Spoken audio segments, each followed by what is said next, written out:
Shield your eyes from the ugliness that is Terminator 3: Rise of the Machines, and pay attention to our words of wisdom on this one.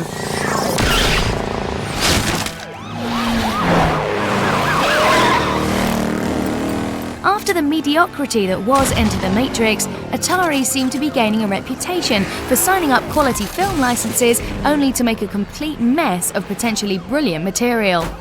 Still, this game's bound to sell by the shed load, regardless of what we think.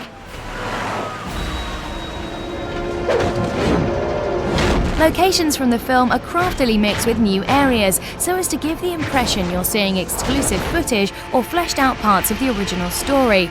Though Arnie's contribution is limited to a handful of short-cut scenes and a few heavily repeated lines as you collect health and weapon pickups. Lock and load.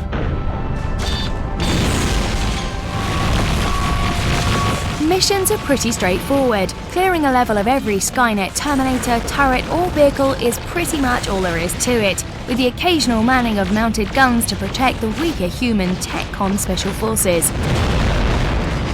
Later on, you can even swap sides and play as a pre-reprogrammed Arnie, hunting down the human resistance. But overall, it's pretty basic blasting, and the fact that machines attack in mass waves with barely an ounce of intelligence between them is hardly encouraging. The action is occasionally punctuated by third-person hand-to-hand combat, first against an Arnie doppelganger and then against the female TX. Along with a block move, various punches, kicks and throws can be performed, but the sluggish controls give the impression that these ill-conceived sections were added at the last minute. At the end of each mission, clips of the movie, film stills, game concept art and so on are unlocked as a bonus. Plus there's a making-of documentary and behind-the-scenes chuff lifted straight from the DVD release.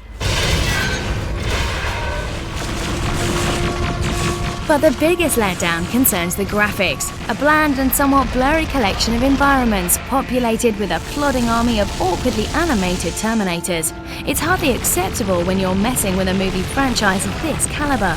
And the absence of any quality extras like online or cooperative gaming only heightens what a lazy and cobbled together game this is. If it's a typical by-the-numbers game of a film shooter you're after, then some enjoyment can be gleaned from Rise of the Machines. Otherwise, it's barely adequate.